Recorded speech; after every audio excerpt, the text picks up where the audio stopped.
tuli mwezi gwa Ramadan, ekitegeeza nti guba mwezi wa Qur'an. Allah subhanahu wa ta'ala agamba nti shahru Ramadan alladhi unzila fihi al-Qur'an. Al-Imam Ibn Kathiri mu kitabo kye kimu ekiddwa nga tafsiri al-Qur'an al-Azim yagamba nti bwe yatuuka ku aya eyo ku kigambo ekyo kyennyini nafsaha, yagamba nti Allah yali atenda omwezi gwa Ramadan na Qur'an. Ekitegeeza nti Ramadan efuna ekitiibwa olw'okuba nti Qur'an mweyakkira. Ne kiba nti twetaaga nnyo okuba nga tusoma nnyo Qur'an mu mwezi guno. Era nga Nabbi Muhammad sallallahu alayhi wa sallama bwe yakolanga. Nga Abdullah ibn Abbas radiyallahu anhu habrul umma agamba nti Nabbi sallallahu alayhi wa sallama omwezi gwa Ramadan bwe gwatuukanga, Jibril yakka ne babeera nga bagisoma naye buli kiro. Ekyo al-Imam Ibn Rajab al-Hanbali yagamba nti ekigambo kya Abdullah ibn Abbas kyagambye nti Jibril yakkanga wa Nabbi sallallahu alayhi wa sallama kitulaga nti tulina okugisoma ennyo mu Ramadan muno. Kyekyaleetanga Jibril okuba nga agisoma nnyo ne Nabbi sallallahu alayhi wa sallam. Era ng'abaatusooka ekyo kye baakolanga. Bw'otuulako sahaba bw'ayita Uthman ibn Affan radiyallahu anhu, taarikha atulaga nti yagisomanga, yasoma Qur'an ng'agimalako mu lunaku lumu. Na Uthman ibn Affan ebikwatagana ku ye mubimanyi. Agala ebisingawo agenda mu kitabo kye bayita Nidaa'u Rayyan fi fiqhi as-sawm wa fadaa'il Ramadan ekya Dr. Hussein al-Affani. Oba asobola okugenda mu kitabo kye bayita Siratu Dhun-Nurayn ekya Sheikh Abbas Mahmoud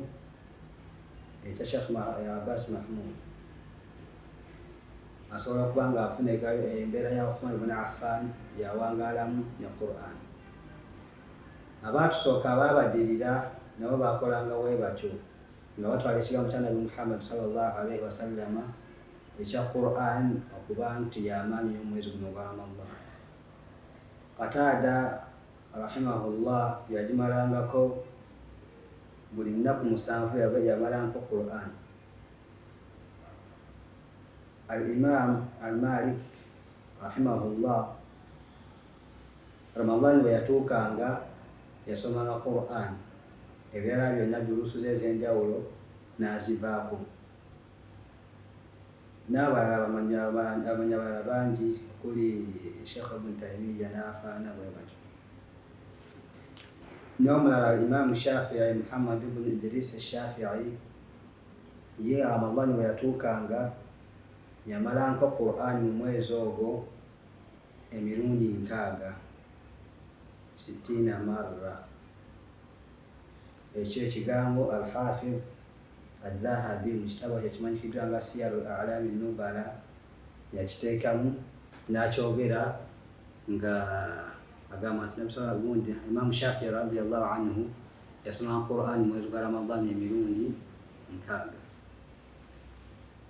Al-Hafidh al-Baghdadi, al-Khatib al-Baghdadi naye yakireeta n'agamba mu Tarikh al-Baghdad nti Imam Shafi'i yagimalangako emirundi 6. N'abalala amanyi bangi nnyo mwezi gwa Ramadan khasatan. Wabula al-Imam Shafi'i, al-Imam an-Nawawi Shafi'i al-madhhab mu Majmu' yagamba nti Nabbi sallallahu alayhi wa sallam, Imam Shafi'i yatwala ekigambo kya Nabbi sallallahu alayhi wa sallama n'abeera ng'agimalako emirundi 6 buli mwezi. Eyo nga riwaya yani ya Humayd eri egamba nti omwezi gwa Ramadan ya Rabi' ibn Sulaiman. Ekitegeeza nti omwezi gwa Ramadan tulina okuyitiriza ennyo okusomeramu Qur'an ng'abaatusooka bwe bakolanga. Ekyo nnyo nga Nabaka Muhammad sallallahu alayhi wa sallama yakitugamba. Al-Imam al-Bukhari mu kitabo kye kiwandiikiddwa nga Sahih al-Jami' oba sahihi al-Bukhari hadithi namba 10,165 ne Muslim mu kitabo kye kya Sahihi Muslim yateekamu hadithi eyo ku namba 84 ng'Oweekitiibwa Omubaka Muhammad sallallahu alaihi wasallama ayogera ebigambo bino nga byatutuusibwako Umaama Abil Amaama ng'atugamba nti iqra'u al-Qur'an fa innahu ya'ti yawma al-qiyama shafi'an li ashabihi wa qra'u Zahrawayn al-Baqara wa Ali Imran fa innahuma ya'tiyani yawma al-qiyama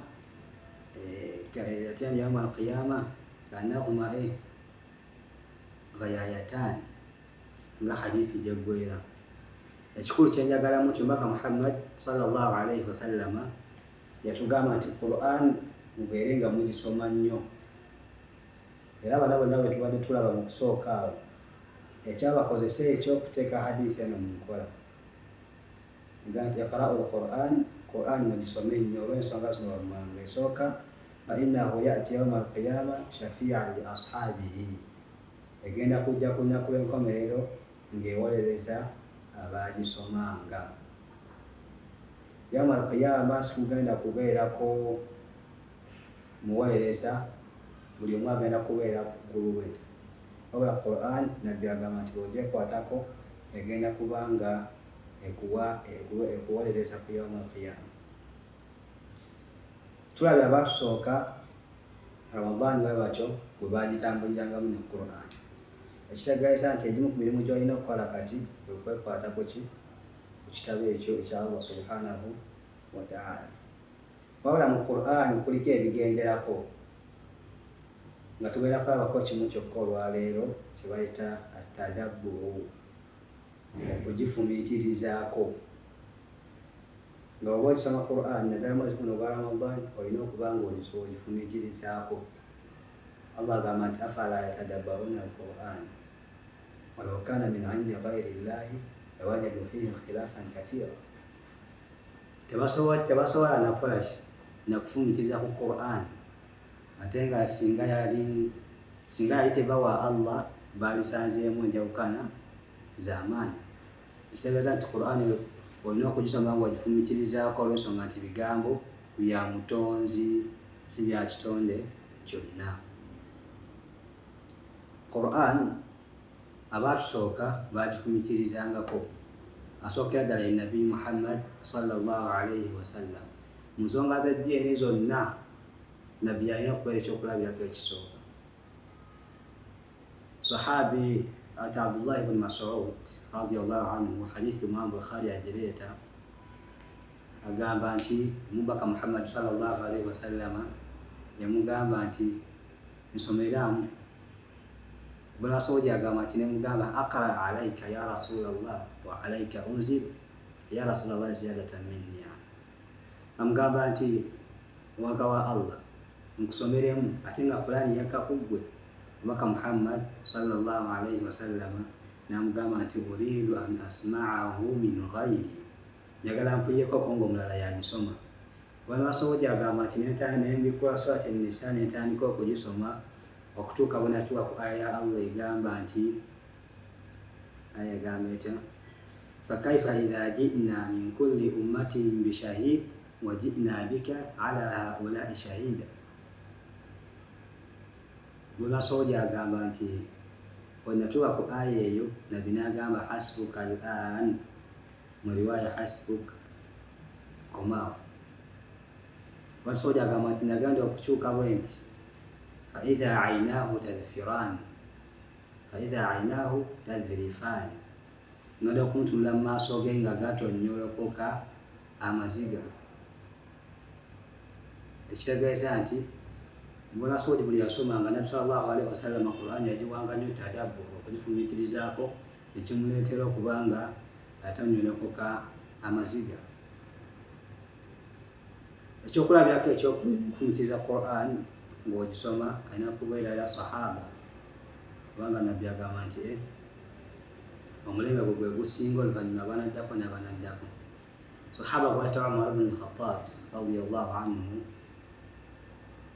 y'omu ku basahaba tujjako ebyakulabirako eby'amaanyi mu kutuumikiriza Qur'an.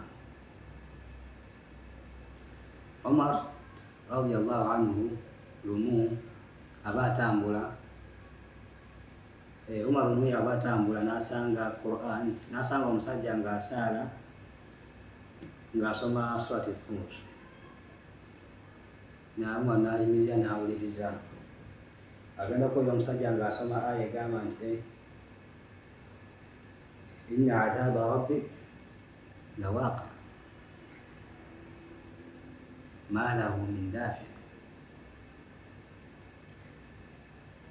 N'ayimirira n'awuliriza aya ezo. Mu hadisi ebyo ebigambo ebirimu, naye bw'ajja yasoma ku bigambo ebyo n'alabye ng'ekyakaabya Omar oba ekyamulwaza nga tugenda okulaba ku nkomerero aya ezaddako, yagamba nti aya zigwakumaga nti yawma tamuru samaau mawra wa tasiru aljibaalu sayra. Aya zitegeeza nti ebibonerezo bya Allah subhanahu wa ta'ala byakubaawo, ng'ate binaaba bibaawo tebirina kigenda kubigaana kubaawo. Bigenda kubaawo ddiba yawma tamuru samaau mawra, olunaku lw'ogenda okutunula ku ggulu ng'olaba litambula, olutambula lw'otategeera. Wa tasiru aljibaalu sayra, alaga nti wanusayiru aljibaalu, otandika olabe ensozi nga zitambula nga kolaki, olutambula lw'otategeera bulungi. Umar bin Khattab radiyallahu anhu kyenjagalamu, yatunulira aya ezo n'atandika okuzifumiitirizaako okutuuka bwe yadda ewuwe n'alwala omwezi mulamba, ng'abantu balowooza nti mulwadde, wabula ng'ekimulwazizza kuba nti ebigambo biri byamukuba wala n'abulwa amaanyi agadde mu bantu ebbanga eddene. Umar bin Khattab radiyallahu anhu ekimu ku bimanyikiddwako nti ye we yasoma nga aya n'agirowoozaako yabeeranga ewuwe olunaku oba ennaku bbiri nga tanafuna maanyi gaddambula. Ekitegeeza nti Qur'an tulina okugisoma, naye mu kugisoma tulina okukola ki? Okugifumiitirizaako. N'olwekyo sigenda kuwanvuya nnyo olw'ensonga nti biyinza okuyitirira naye ebigambo bingi nnyo. Kyembaliriza nakyo nkuwukira omwoyo gwange n'egyammwe mu mwezi guno gwa Ramadan okuba nti Qur'an tugiwa nnyo amakulu, nga tugiwa nnyo amakulu olw'ensonga nti ezimu ku ibaada eziwa empeera ennyingi mu bintu ebitono. Omubaka Muhammad sallallahu alaihi wasallam agamba nti man qaraa harfan min kitaabillah, bw'osoma ennyukuta emu yokka mu kitabo kya Allah, falahu bihi hasana, ennyukuta emu Allah akuwaamu empeera. N'agamba nti wal ashru wal hasanatu bi ashri amthaliha, empeera yo Allah agikubisaamu emirundi 10. Ekyo nga kiba ekiri nga si mu Ramadan.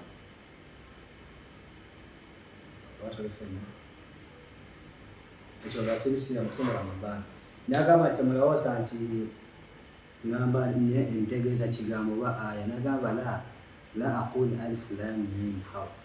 Ekigambo alif lam mim si kyentegeeza nti ofunako empeera 10, walakin alifun harf wa lamun harf wa mimun harf.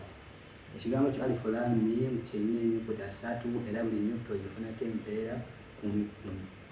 Si mu Ramadan. Kakati mu Ramadan emirimu gyonna egikolebwa nga giriko empeera gikubisibwamu ila adhaafan kathiira,